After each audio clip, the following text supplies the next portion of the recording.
Durante casi 8 siglos, los musulmanes estuvieron asentados en gran parte de lo que hoy conocemos como España y Portugal. En este periodo de tiempo, en Al-Ándalus se vivió una época de innovaciones y conocimientos, muchos de los cuales siguen vigentes en la actualidad. El legado científico de lo árabe en Al-Ándalus es sin duda una de las grandes capitales que posee la cultura europea y mundial. Algunos de los personajes de la España no andalusí venían a curarse con los médicos árabes, o sea, realmente era la cuna del saber médico. Se podría hacer una larguísima relación de andalusíes ilustres. Sin ellos no podríamos entender buena parte de los conocimientos actuales. ¿Quiénes eran esos médicos andalusíes? ¿Hasta qué punto aquellos sabios han influido en la medicina y farmacología actuales? Az-Zahrāwī fue un médico y lo conocemos sobre todo por su obra. Su obra es una inmensa compilación de cerca de 1500 páginas de todos los aspectos de las diversas ramas de la medicina, acabando con un apartado dedicado a la cirugía. Toda mi experiencia y conocimientos se concentran en esta extensa obra. Han sido 40 años escribiendo de la forma más sencilla y didáctica lo que un médico ha de saber de este oficio. Escribió este manual porque debía tener un grupo de discípulos a los que enseñar y porque en aquella época no había muchos manuales. En el tratado de Az-Zahrāwī se dedica una amplia descripción a los procesos que tienen que ver, por ejemplo, con oftalmología, traumatología, odontología, etc. Aquí toda persona que se dedique a este menester encontrará respuestas a cualquier problema de salud. Desde curar caries o escayolar una pierna, hasta intervenir mediante cirugía la dolencia del enfermo. Al-Zahrāwī nació en Medina del Sahara, vivió 78 años y dejó un legado extraordinario para la cirugía. Los principios que fundamentó Al-Zahrāwī dan origen realmente al atlas quirúrgico actual. Sin Al-Zahrāwī no sabemos cuándo se hubiera iniciado el diseño de la cirugía moderna. ¿Por qué es su legado tan importante en la cirugía actual? ¿Las operaciones que hoy conocemos serían muy diferentes sin las aportaciones de este sabio andalusí? Además de Az-Zahrāwī, una gran cantidad de médicos, a partir de finales del siglo IX, dejarán una evolución bastante notable en todos los ámbitos de la medicina. Como por ejemplo Al-Ghafiqi, que de Córdoba desconocemos prácticamente cómo fue su vida, sí que conocemos su obra y conocemos su descripción de cómo era una operación de cataratas. Padecer la enfermedad de la catarata era muy traumático porque a la persona le impediría hacer las labores que eran de aquella época agrícolas o actividades ganaderas y sobre todo era muy importante en actividades de guerra no poder realizar una visión correcta. Por lo tanto, la pérdida de visión en todas las épocas es un drama, pero en la Edad Media mucho más. La técnica de la operación de las cataratas en Al-Ándalus era conocida en Oriente, pero también era conocido en el mundo griego y el mundo romano. Hace más de 1000 años, en la península ibérica, médicos como Al-Ghafiqi ya realizaban operaciones de cataratas. Pero, ¿cómo eran aquellas intervenciones quirúrgicas? ¿Recuperaba el paciente la visión del ojo? ¿Utilizaban alguna clase de anestesia? Sabemos que para ciertas operaciones de cirugía sí que se utilizaban anestésicos. No se dicen para este caso concreto, luego podemos pensar que no. Al-Ghafiqi curiosamente describe cómo colocar al paciente. Él ponía al paciente de frente suyo, sujetaban la cabeza y entonces él accedía al ojo por la parte superior. Y con un punzón que tenía una cabeza puntiaguda pero triangular, se presionaba, se hacía una pequeña hendidura en la superficie y se presionaba el cristalino hasta que se desplazaba hacia un lado la catarata. Simplemente se retiraba el cristalino vitrificado, luego no se recuperaría más que parcialmente la visión. También explica detalladamente cómo hacer el posoperatorio, es decir, cómo tratar a ese paciente con manteca de cerdo, con aceite de rosas y el vendaje que había que poner para tener un postoperatorio que fuera menos traumático. El haber perfeccionado mucho la técnica andalusí, el tener una tecnología que sea muy avanzada, ha permitido que un problema que podía ser muy extenso tenga una solución bastante rápida hoy en día. Al-Gafeki fue uno de los primeros cirujanos que se atrevió a operar cataratas en la península ibérica. Pero ¿sabemos si alguno de los conocimientos que aplicaba se siguen utilizando en la oftalmología actual?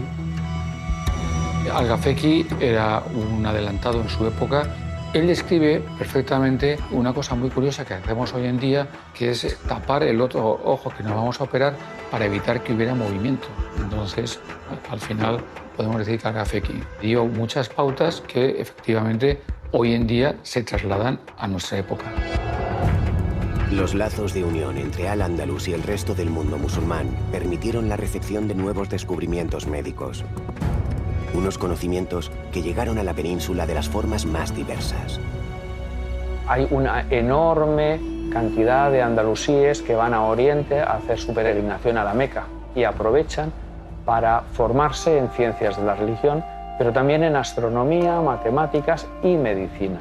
De modo que todos estos médicos que vuelven con esa formación en medicina acabarán contribuyendo a una elevación del nivel de conocimientos que se desarrolla en la península ibérica.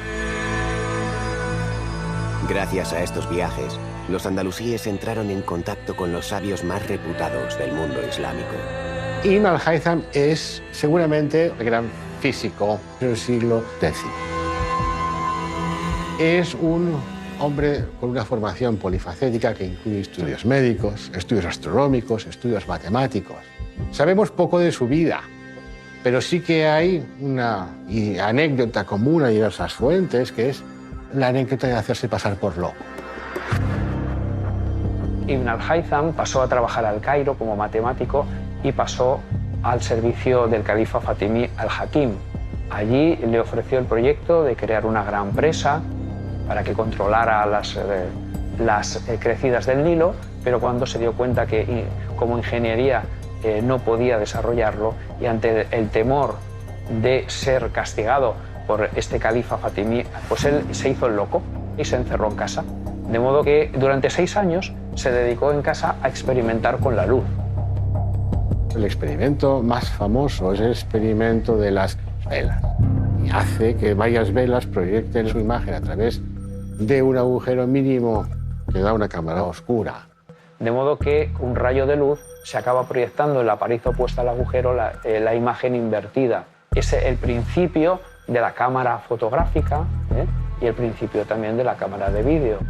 La cámara oscura es un conocimiento muy antiguo.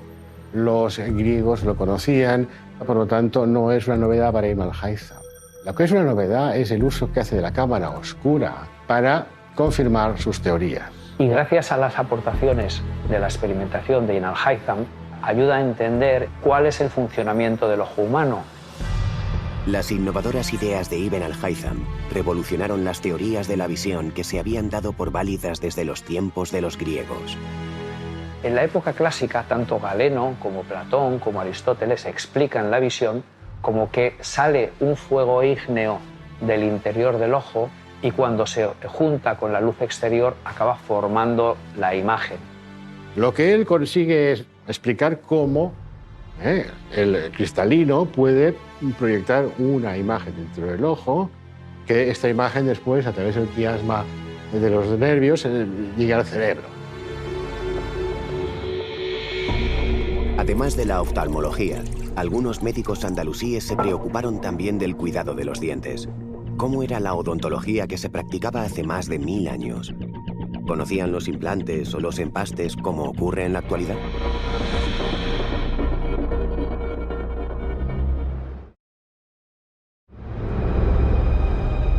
En el siglo XVI, Miguel Servet murió quemado en la hoguera. Su pecado: escribir varios libros que fueron denunciados como contrarios a la religión cristiana por sus posturas antitrinitarias. Además, este aragonés se atrevió a publicar una serie de teorías médicas que ponían en jaque el conocimiento sobre fisiología de aquel momento. Tradicionalmente a Miguel Servet se le ha otorgado el origen de la teoría de la circulación pulmonar. Miguel Servet nos dice en una de sus obras que la sangre no circula dentro del corazón, no pasa del ventrículo derecho al ventrículo izquierdo, sino que circula a través de las arterias pulmonares. Pero en el siglo XIII, un médico sirio-egipcio llamado Ibn an-Nafis escribió un tratado importante para la medicina. Ibn an-Nafis incluyó esta descripción 3 siglos antes que Miguel Servet. Por tanto, hay que decir que se adelantó en la descripción de lo que es el fenómeno de la circulación pulmonar.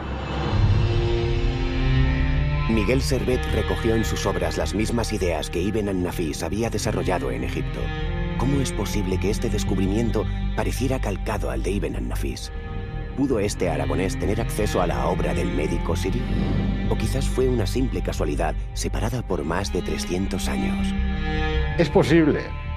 No puede descartarse que Miguel Servet conociera una idea similar que había tenido en el siglo XIII el médico filósofo Ibn an-Nafis.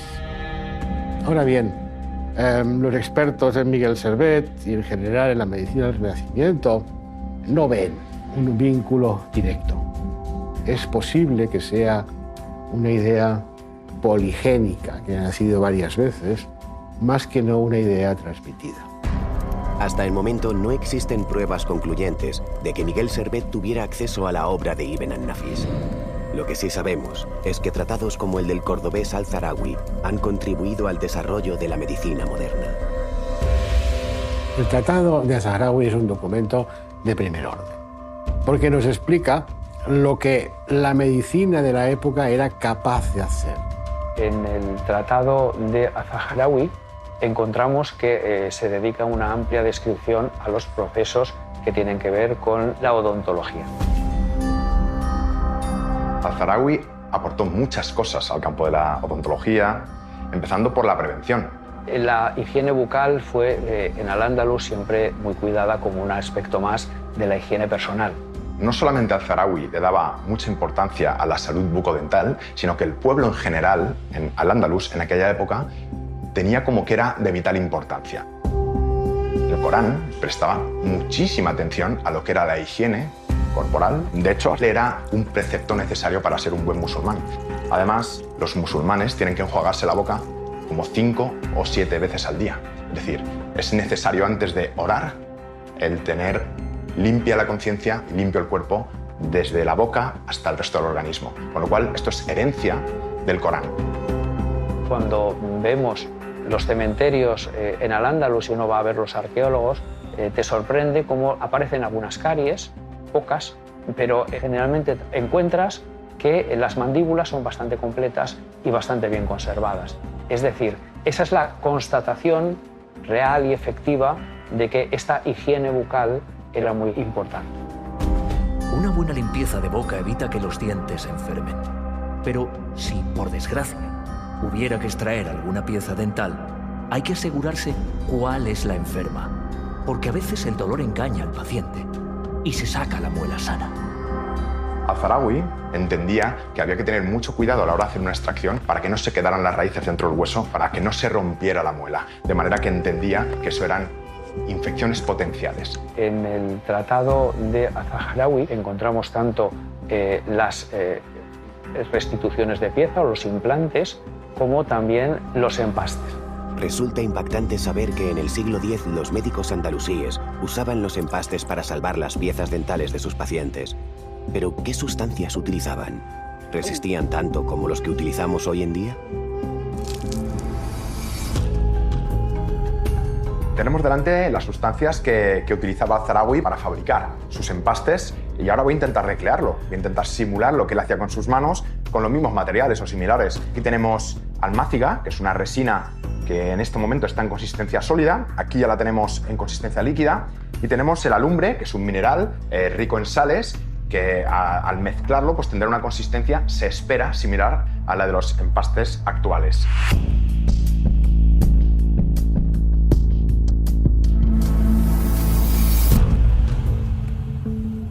Vamos a compararlo con lo que es una resina compuesta de un empaste actual.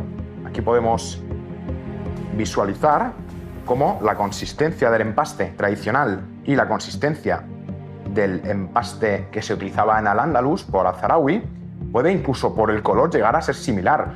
Vamos a simular lo que sería un empaste. Aquí podemos ver, por ejemplo, esta muela en la cual he provocado una cavidad. Llama mucho la atención que en su momento ya se pensara en que se podía aplicar determinadas sustancias para que no se infectara más y además protegían la muela para que no se rompiera. Fijaos que en unos pocos segundos se ha adaptado perfectamente a todas las paredes de la cavidad que yo he generado, con lo cual me encuentro gratamente sorprendido por la respuesta que ha tenido la mezcla de estas dos sustancias naturales que utilizaba Zahrawi en la época para crear o fabricar estos empastes, porque da la sensación de que la consistencia es muy similar a la de los empastes actuales, incluso la coloración y la manera de trabajar el material, pero he visto que en unos pocos segundos solidifica de manera definitiva, con lo cual el único pero que les pondría es que había poco tiempo de trabajo. Es impresionante el legado que nos ha dejado Al-Zahrawi con respecto a la salud de la boca. Esto, tratándose de hace más de 1000 años, pues lógicamente es un hito que ha marcado completamente la odontología y la ciencia. Sabios andalusíes como Al-Zahrawi comprendían, como ocurre en la actualidad, que la higiene bucal prevenía el deterioro y la pérdida de piezas dentales. ¿Cómo se limpiaban los dientes hace 10 siglos? ¿Conocían los dentífricos y los cepillos como los que usamos a diario? La higiene bucal fue en Al-Ándalus siempre muy cuidada como un aspecto más de la higiene personal. De hecho, siempre se recuerda que el profeta Mahoma utilizaba el siwak. Un siwak era el cepillo que él utilizaba y que hacía con determinadas hebras y con determinadas raíces de algunas plantas con las cuales se cepillaba todos los días, muchas veces al día, antes de rezar. Pidió a la gente que le rodeaba que por favor incluyeran este cepillo de dientes rudimentario para que en esa nueva vida pues, pudiera seguir con su higiene al lado de su Dios, en este caso. Los primeros musulmanes ya usaban unos rudimentarios cepillos de dientes para prevenir caries y posibles infecciones bucales. Esto nos lleva a preguntarnos si acompañaban el cepillado dental con dentífrico como hacemos en la actualidad. El legado que nos ha dejado Al-Zahrawi con respecto a la prevención, verán, los dentífricos que utilizaron en la época eran precisamente para evitar que se forme placa dental, evitará que se inflamen las encías y así prevenir estas dolencias. ¿Sabemos cómo era aquella pasta de dientes que se utilizaba hace más de 1000 años? ¿Con qué sustancia se elaboraba? Ahora vamos a simular lo que era la pasta dentífrica de la época. De hecho, aquí tenemos el hidróxido de calcio. Para conseguir esta sustancia, los médicos de la época utilizaban sales cáusticas que mezclaban con agua destilada, la dejaban reposar durante 3 días y ponían un paño húmedo para conseguir esta consistencia de hidróxido de calcio. Aquí lo tenemos ya hecho directamente y le ponían algunas esencias de frutas, como por ejemplo esta esencia de uva, pues para darle un aroma a la pasta dentífrica que fuera más agradable para el paciente.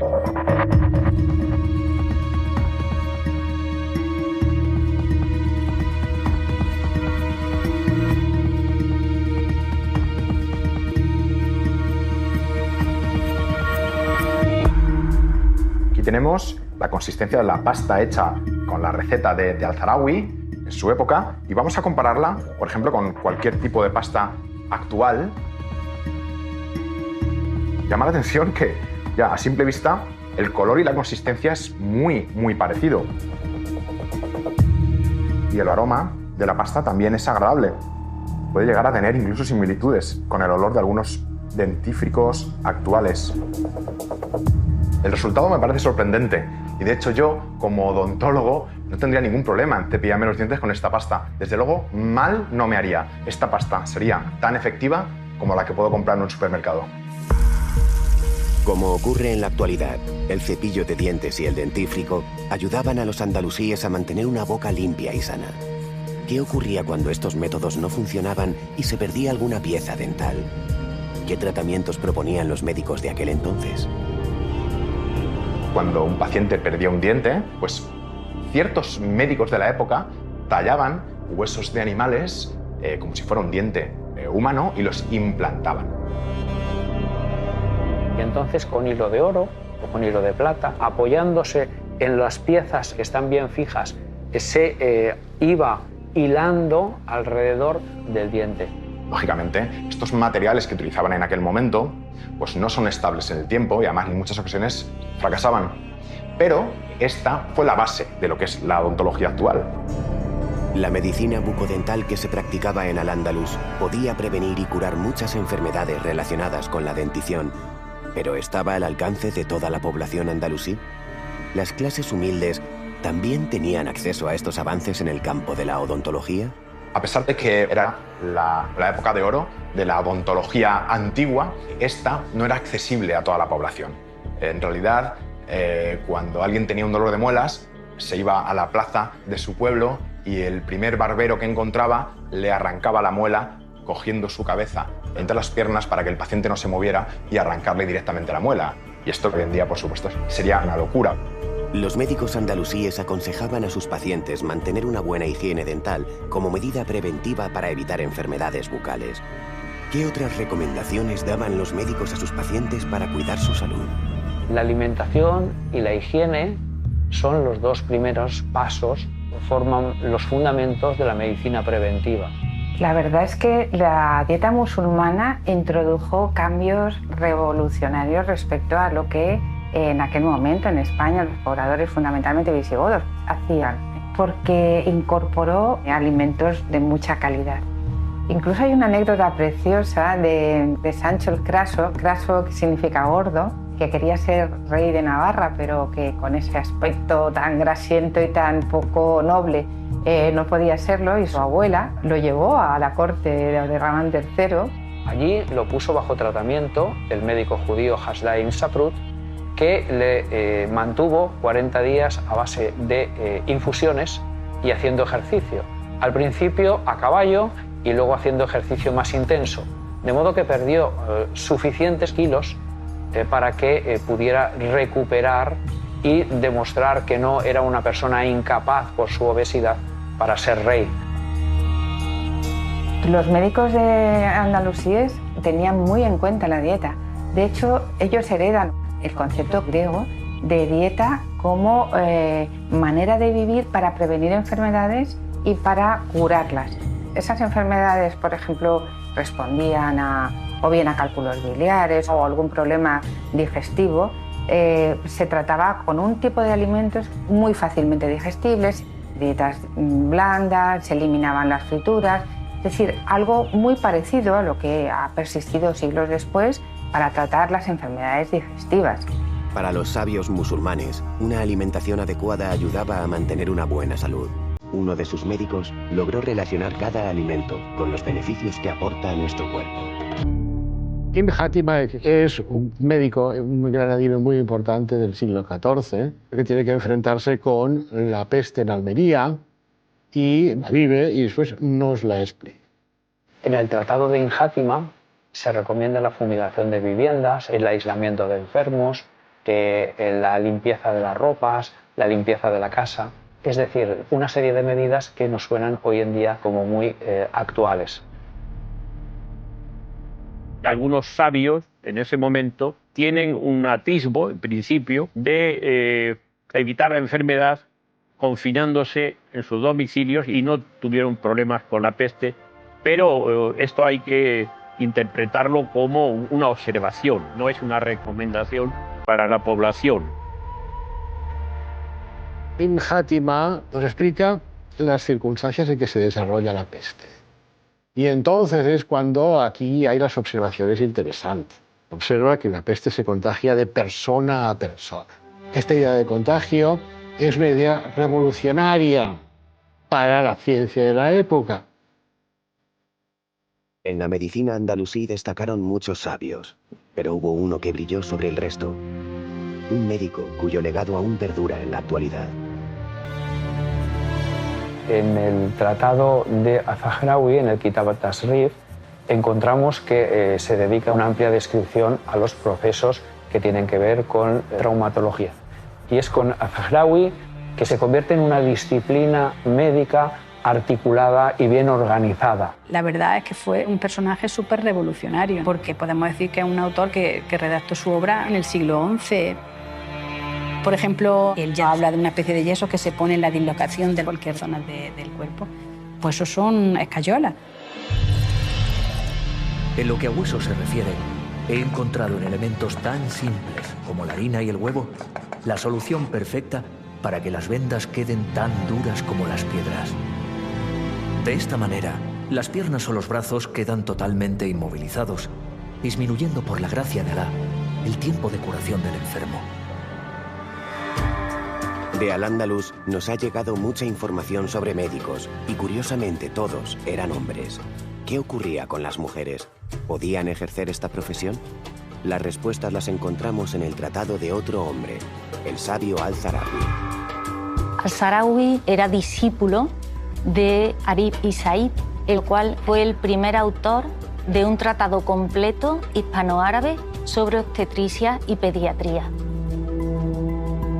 Al-Zahrawi, en su gran tratado médico, trató poco sobre obstetricia, porque no era común que los médicos del Al-Ándalus se dedicaran a la obstetricia, porque el pudor de las mujeres a presentar su cuerpo desnudo ante ellos les llevaba a rechazar la presencia de médicos varones. En el Al-Ándalus, cuando una mujer daba a luz, necesitaba una profesional. Las cabilas eran las matronas hispanoárabes andalusí. Asistían al recién nacido en su nacimiento y asistían a la parturienta durante la cuarentena, a la que visitaban periódicamente. Estas cabilas iban de un lado para otro, no solo en las grandes ciudades ofreciendo sus servicios, pero también a la población rural, ayudando cuando era necesario. Mucha de la forma de trabajar de la cabila árabe andalusí sigue vigente hoy en día. Con respecto al parto, se desarrollaba en la casa de las mujeres. La habitación tenía que estar ventilada, aromatizada. Las cabilas recomendaban que esperar a la ruptura de la bolsa, que se ha de hidratar la parturienta, que antes del parto ha de hacer ejercicio. Cuando la mujer estaba con la dilatación completa, la sentaban en una silla de parto.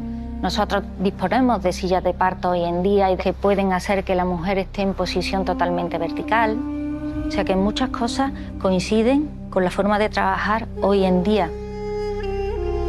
Socialmente suponemos que las cabilas árabes eran mujeres muy respetadas, simplemente porque eran las únicas a las que el juez, el cadí, podía llamar a testificar en determinados asuntos. Casos en los que el marido creía que su mujer no era capaz de concebir hijos y la quería repudiar. Entonces la matrona se encargaba de explorarla para ver si había algún tipo de malformación o algo que justificase que esa mujer no pudiera tener hijos. A nivel comercial también colaboraban en la valoración de las esclavas y no tenía el mismo precio una esclava que era capaz de procrear o de mantener relaciones sexuales que una que no lo tenía. Así que colaboraba en la fijación del precio de estas esclavas. Por lo tanto, era una labor muy compleja y variada. Además de la obstetricia, Al-Zahrawi investigó sobre casi todos los campos de la ciencia médica. Pero según muchos historiadores, fue en cirugía donde más destacó. Pero, ¿qué aportó realmente a las operaciones quirúrgicas? ¿Por qué es una figura tan respetada dentro de la medicina de hoy en día?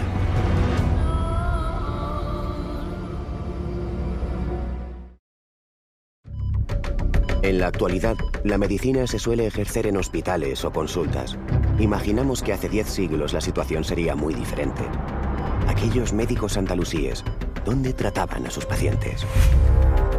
La medicina científica es una medicina relativamente cara, que está sobre todo al alcance de las clases altas.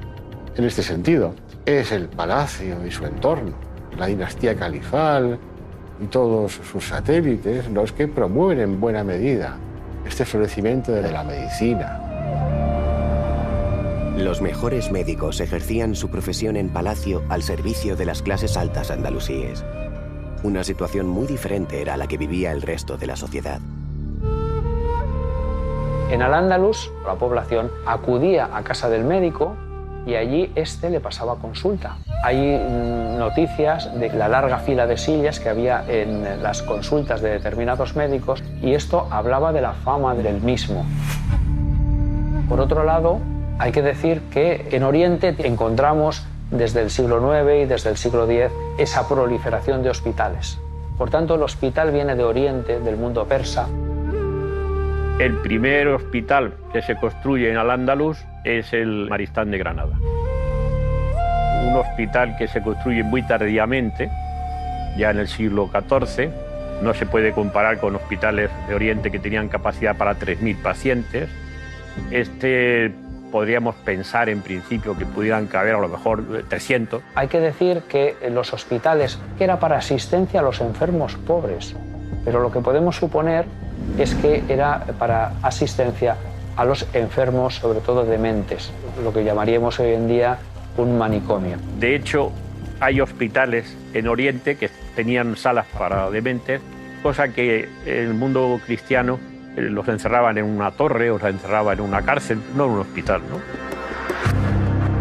Los maristanes conjugaban una estructura especializada en áreas, quirófanos, dispensarios, áreas de atención a enfermos mentales, áreas de atención a distintas patologías, enfermos infectos contagiosos.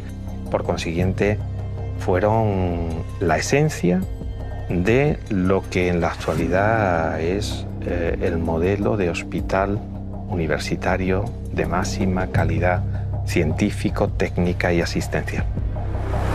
En el mundo islámico, los hospitales ya se conocían hace más de 1000 años.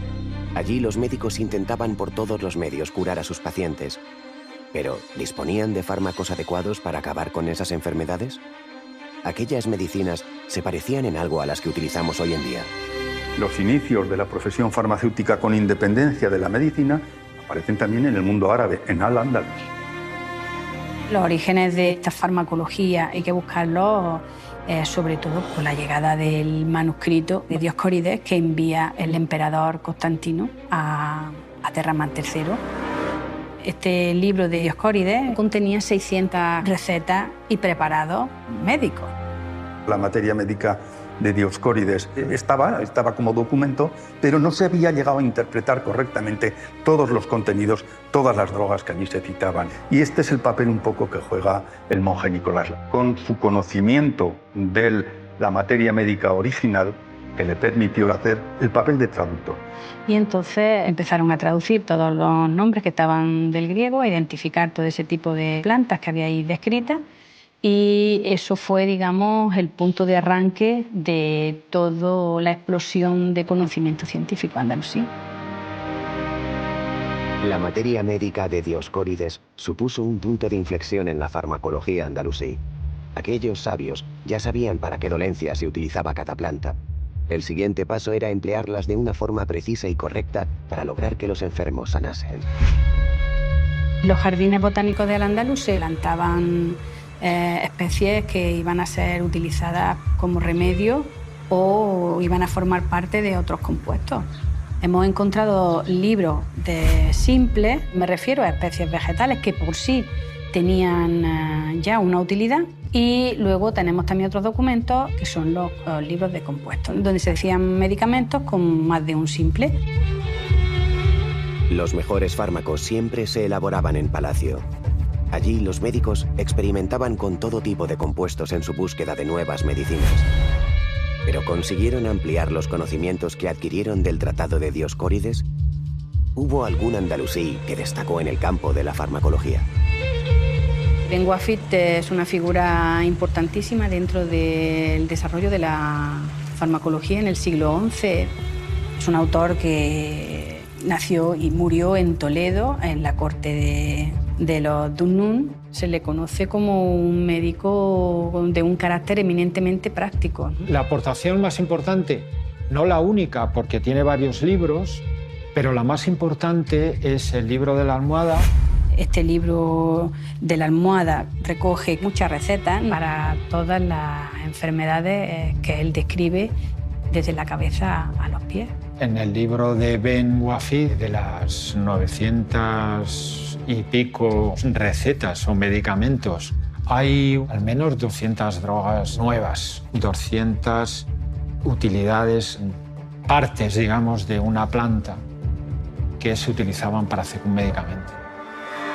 El libro de la almohada de Ibn Wafid aportó numerosas recetas que suponían una novedad para la farmacología de la época. Si esta ciencia vivió uno de sus momentos más álgidos de la historia, el campo de la cirugía tampoco se quedó atrás. Los musulmanes asentados en la península ibérica llegaron a practicar intervenciones quirúrgicas que nada tenían que ver con la curación de enfermos.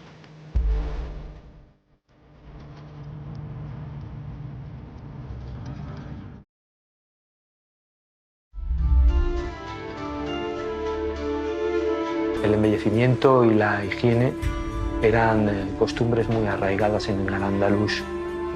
Un reino que formaba parte del Islam estaba indicado por las autoridades también religiosas, que las personas cuidaran mucho de su imagen y que estuvieran limpias, una parte importante en la sociedad. Esta preocupación por la higiene y también por el embellecimiento, ¿tuvo alguna repercusión en la medicina? Hubo médicos que se volcaron en solucionar problemas relacionados con la estética.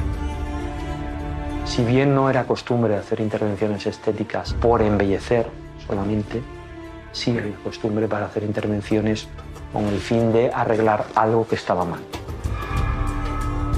Hay evidencias de intervenciones estéticas en Al-Ándalus. Por ejemplo, narices gordas o grotescas o personas que tienen los labios muy gruesos y que al sonreír no muestran los dientes, orejas malformadas.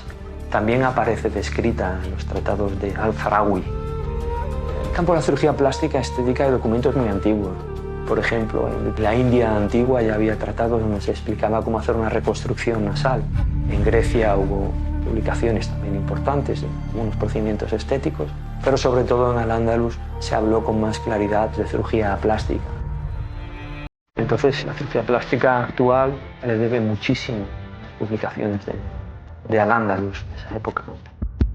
Si los médicos andalusíes se atrevían a hacer intervenciones para corregir defectos físicos, ¿qué otras operaciones quirúrgicas realizaban? ¿Utilizaban técnicas que aún se emplean en la cirugía actual? Al-Farawi, en el Tratado Al-Tasrif, él menciona técnicas quirúrgicas convencionales, como es el uso de la seda como material de sutura. Seda que todavía hoy utilizamos exactamente igual.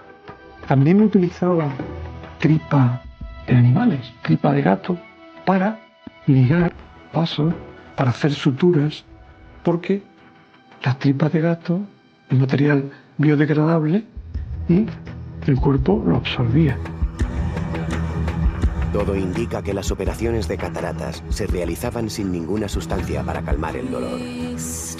Pero ¿qué ocurría cuando los cirujanos tenían que abrir los cuerpos de sus pacientes? ¿Utilizaban algún tipo de anestesia? La anestesia hasta el siglo XVII y XVIII realmente no existía como tal. En estos tiempos lo que se hacía realmente era aplicar belladona, aplicar ciertas raíces que hacen de depresores del sistema nervioso central, alcohol y poco más. Y sujeción, mucha sujeción.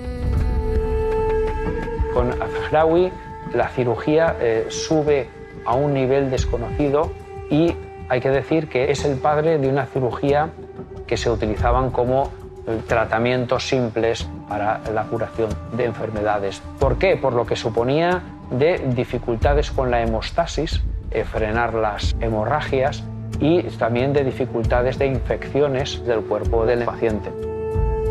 Y también habla de intervenciones mucho más complejas, de tener que llegar al tejido sano y eliminar el tumor en su totalidad, pero respetando o incluyendo parte de tejido sano para respetar que no queden raíces del tumor.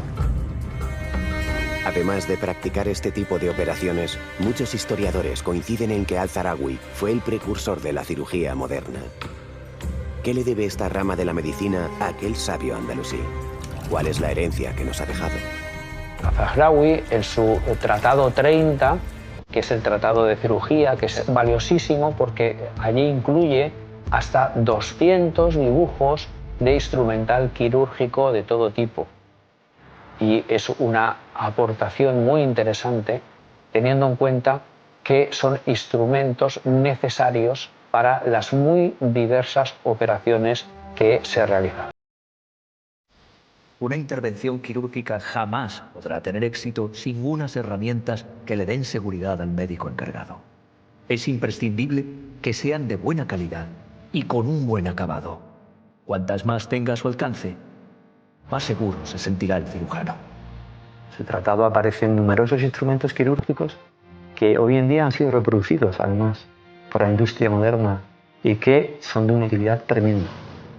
Estamos hablando de instrumentos que todavía usamos 1000 años después.